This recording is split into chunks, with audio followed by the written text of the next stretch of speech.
Scene dibuka dengan memperlihatkan wanita cantik yang bernama Shinhari terbangun dari tidurnya disebabkan mimpi buruk yang mengingatkan akan masa lalunya ketika ibunya meninggal bunuh diri dan ayahnya meninggal sebab stres karena perusahaannya bangkrut.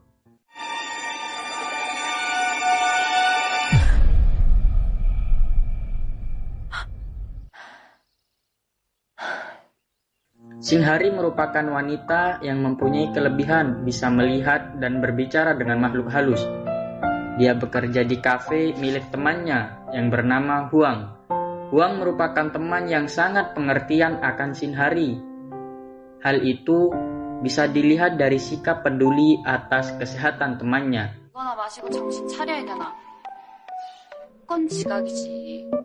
그리고 넌 알바... Di hari yang sama, Shinhari menceritakan kepada Huang tentang apa yang dilihatnya, yaitu ada seorang pria yang ingin melamar pacarnya, tetapi dia didahului oleh kematian yang menyebabkan dia menjadi hantu, tetapi pria tersebut masih belum menyadari hal itu.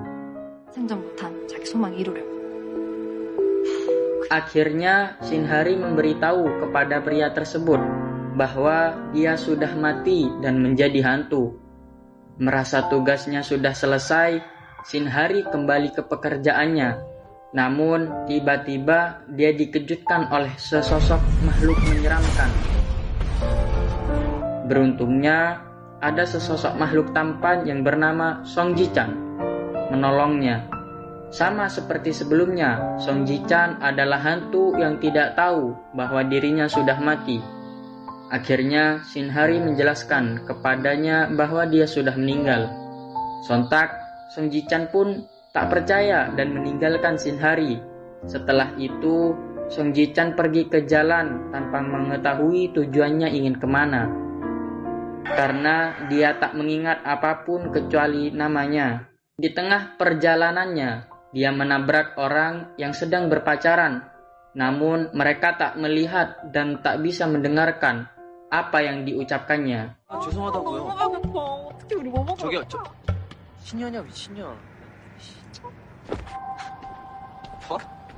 다도로 귀신이라고? Setelah kejadian itu, Song Ji-chan pun percaya apa yang dikatakan Shinhari bahwa dirinya sudah meninggal dan menjadi hantu. Song Ji-chan pun kembali untuk memastikan kepada Shinhari atas pernyataannya. Dirasa tak mempunyai tempat tinggal, Song Ji-chan mengikuti Shinhari sampai ke rumahnya. Shinhari pun heran kenapa Song Ji-chan mengikutinya sampai ke rumah. Awalnya Shinhari mengusirnya, akan tetapi Song Ji-chan mengatakan tak punya tempat tinggal. Akhirnya Shinhari merasa kasihan dan memperbolehkan Song Ji-chan tinggal di rumahnya. Namun roh-roh jahat yang ada di sana mengganggu dan meneror Song Ji-chan, sehingga Song Ji-chan terbangun dari tidurnya. Ketika Song Ji-chan membuka matanya, dia terkejut akan kehadiran 3 hantu yang berada tepat di depan wajahnya, yang merupakan nenek, saudara perempuan, dan saudara laki-laki dari Shinhari. Setelah itu, Song Ji-chan pergi ke depan dan berbicara dengan nenek Shinhari tentang makhluk yang datang dalam mimpinya, sehingga Shinhari terbangun dari tidurnya. Selepas kejadian itu, Shinhari membawa Song Ji-chan ke suatu tempat untuk mengingat tentang dirinya. Namun, Song Ji-chan tidak bisa mendengar dengan jelas apa yang dikatakan oleh Shinhari. Tiba-tiba, nenek Shinhari pun muncul dan mendorong Song Ji-chan agar dapat merasuki tubuh seseorang yang sedang berjalan di belakangnya. Karena itu, Song Ji-chan dapat mendengar dengan jelas apa yang dikatakan oleh Shinhari. Sebab menurut nenek, seseorang yang baru menjadi hantu akan mempunyai gangguan pendengaran. Namun, usaha Shinhari membawa Song Ji-chan ke tempat itu tidak membuahkan hasil. Song Ji-chan tidak mengingat apapun kecuali salah satu brand yang tidak asing didengar olehnya. Setelah itu, mereka duduk santai di taman, dan Song Ji-chan mengatakan bahwa pagi hari ini panas. Shinhari pun merasa heran, lalu memukul Song Ji-chan. dan memastikan apakah dia bisa merasakan sakit selayaknya manusia yang masih hidup. 아씨, 아니, 뭐 하는 거야? 뭐요? 더워. 아무튼 덥고 춥고 그런 감각을 느끼지 못한단 말이에요. 아프면 이상한 거예요. Lantas Shin Hari pun berpikir bahwa Song Ji-chan masih hidup karena mana mungkin hantu bisa merasakan sakit. Namun Song Ji-chan tidak mendengar apa yang sedang dijelaskan oleh Shin Hari. Setibanya di rumah, Shin Hari melempari dan mengusir Song Ji-chan sebab Song Ji-chan berada tepat di depannya yang masih belum memakai busana karena Shin Hari baru selesai mandi. Namun Song Ji-chan menghayal bahwa tipe gadis yang dia suka bermata lebar, hidung mancung, tinggi, dan berambut panjang. Tanpa sadar, yang Song Ji-chan katakan adalah ciri-ciri dari Shin Hari. Keesokan harinya, seorang wanita yang tidak lain dan tidak bukan adalah kakak perempuan dari Song Ji-chan menghampiri dan menanyakan tentang apakah ada seorang yang diutus dari kantor pusat datang ke kafe ini. Tapi kakak dari Song Ji-chan tidak menyebut yang mereka cari adalah adiknya, yaitu Song Ji-chan. Kakak perempuan Song Ji-chan takut bahwa Song Ji-chan masih hidup dikarenakan dialah dalang dibalik semua rencana busuk, yaitu membunuh Song Ji-chan dan menguasai perusahaan. Sebab Song Ji-chan tidak mau hal itu terjadi. Lantas Huang, teman dari Shin Hari, menjawab dengan nada dan jawaban yang tidak sopan. Namun Shin Hari tahu bahwa yang berada dalam tubuh temannya adalah Song Ji-chan. Setelah mereka pergi, Shin Hari bertengkar dan menyuruh Song Ji-chan keluar dari tubuh temannya tersebut. Akibat dari pertengkaran itu, kakak perempuan Shin Hari mengejeknya. Namun nenek memberitahu bahwa Song Ji-chan baru saja membelikan Shin Hari hadiah ulang tahun kepadanya. Shin Hari pun mencarinya dan berterima kasih atas hadiah yang diberikan Song Ji-chan. Song Ji-chan menjawab bahwa akan lebih menyenangkan apabila kita bertemu sebelum aku mati. Akhirnya Shin Hari mengatakan yang kedua kalinya, karena waktu itu Song Ji-chan tidak dapat mendengar dengan jelas apa yang dikatakan oleh Shin Hari, bahwa Song Ji-chan belum mati dikarenakan dia masih bisa merasakan sakit. Song Ji-chan terkejut dengan apa yang disampaikan oleh Shin Hari. Akhirnya Song Ji-chan pun berlari dan menangis sambil berusaha mengembalikan ingatannya. Lalu Shin Hari menghampiri Song Ji-chan dan memeluknya.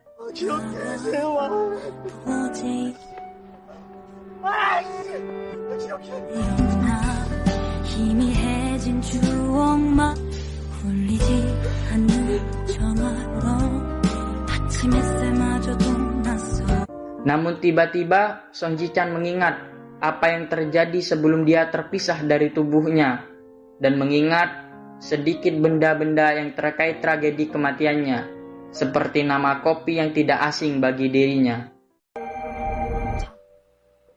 교통사고, 주사 키크, 횡단보도, 승합차순. 이거? 그래, 수프리모다. 왜? 수프리모?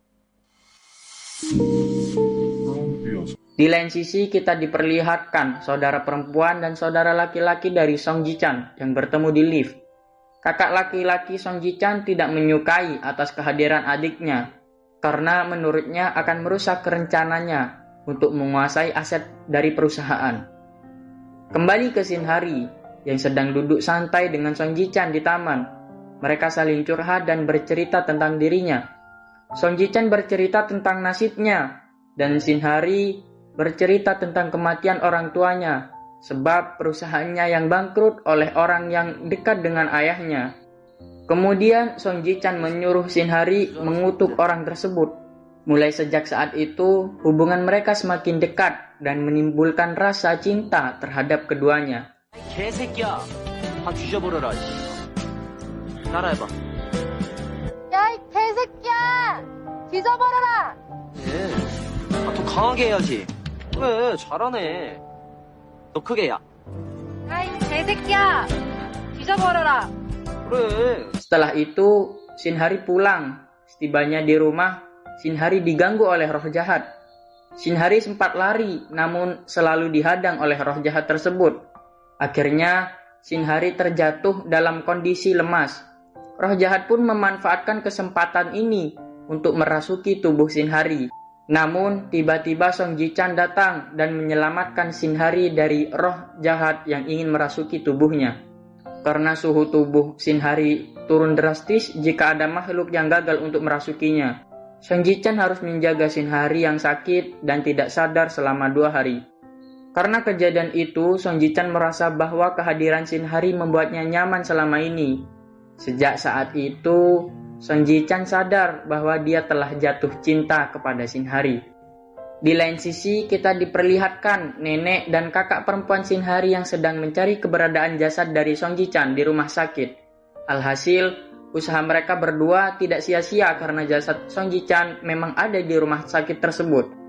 Akhirnya, mereka tahu ternyata Song Ji-chan adalah putra dari seseorang yang telah menjebak ayah Shinhari agar perusahaannya bangkrut dan pindah kepadanya. Namun, Shinhari harus percaya penuh kepada Song Ji-chan, sebab menurut mereka, Song Ji-chan adalah laki-laki yang mempunyai kekuatan pengusiran roh. Oleh karena itu, Song Ji-chan harus menghisap roh jahat itu dengan kotak roh yang dapat menghisap roh di sekitarnya.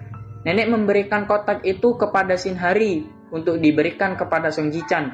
Namun, jika Song Ji-chan kalah dalam pertarungan melawan roh jahat, maka dia akan hilang dan lenyap jiwanya ikut masuk ke dalam kotak roh tersebut. Sebenarnya Shinhari tidak ingin membicarakan tentang ini kepada Song Ji-chan. Namun Song Ji-chan menguping pembicaraan mereka di balik semak-semak. Setelah Song Ji-chan mendengar bahwa hanya dirinya lah yang dapat memusnahkan roh jahat yang selalu mengganggu Shinhari, akhirnya Song Ji-chan memutuskan untuk mengikuti kemana perginya roh jahat. Ketika Song Ji-chan merasa situasi tepat untuk menyerang si roh jahat, akhirnya Song Ji-chan menyerang roh jahat yang sedang merasuki tubuh kakak perempuannya. Namun, tidak disangka, ternyata roh jahat cukup kuat untuk dibunuh. Akibat dari pertarungan itu, Song Ji-chan pingsan, tak sadarkan diri ketika dia ingin pergi menjenguk Shinhari yang sedang bekerja di kafe. Shinhari pun khawatir akan keadaan Song Ji-chan dan merawatnya di rumah. Song Ji-chan harus istirahat sementara waktu agar sehat kembali. Ketika Song Ji-chan bangun dari tidurnya, dia mendapati Shinhari yang sedang tertidur pulas. Song Ji-chan pun merasa kasihan kepada Shinhari karena dia sudah tahu yang sebenarnya tentang keluarganya lah yang telah menjebak perusahaan milik mendiang ayahnya agar bangkrut dan menyerahkan kepadanya. Keesokan harinya, Song Ji-chan merasuki tubuh Wang untuk memberikan makanan kepada Shinhari. Hal itu dilakukan agar rasa perhatian Song Ji-chan tidak disadari oleh Shinhari. Namun, usahanya tetap sia-sia sebab Shinhari tahu bahwa yang melakukan hal tersebut adalah Song Ji-chan. Begitupun nenek mengatakan kepada Song Ji-chan bahwa yang dilakukan itu terlalu terang-terangan.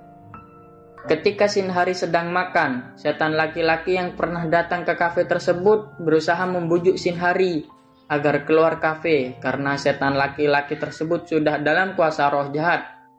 Hal tersebut agar Shinhari diculik oleh suruhan kakak perempuan dari Song Ji-chan yang dalam pengaruh roh jahat.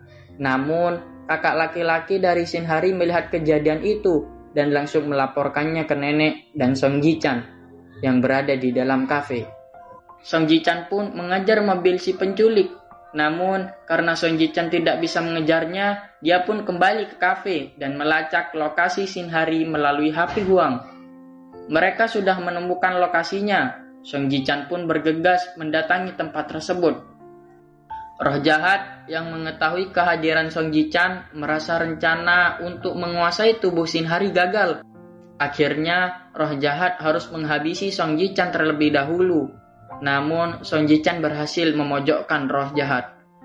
Karena situasi sudah tepat, akhirnya Song Ji-chan membuka ikatan Shinhari.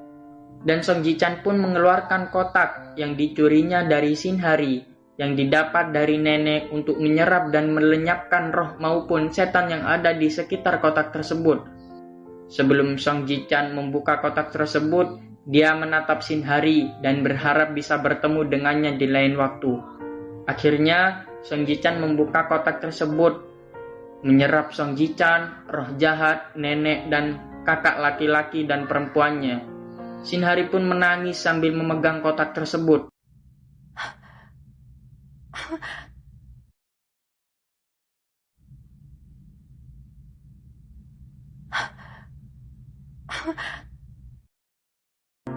Tiga bulan berlalu, Shin Hari menjalani hidupnya seperti manusia normal lainnya. Shin Hari tidak bisa lagi melihat nenek, kakak laki-laki dan kakak perempuannya, meski mereka selalu berada di dekatnya. Namun terkejutnya, Shin Hari melihat Song Ji-chan dalam wujud manusia datang ke kafe untuk menyerahkan biji kopi yang dipesan Huang. Namun, Song Ji-chan tidak mengingat apapun tentang Shin Hari sama sekali. Lalu, Shin Hari menjelaskan bahwa mereka sangat saling mengenal. Akhirnya Song Ji-chan jujur bahwa dia mengingat semuanya. Dia berbohong karena hanya ingin memberi kejutan kepada Shin Hari. Dan film pun tamat.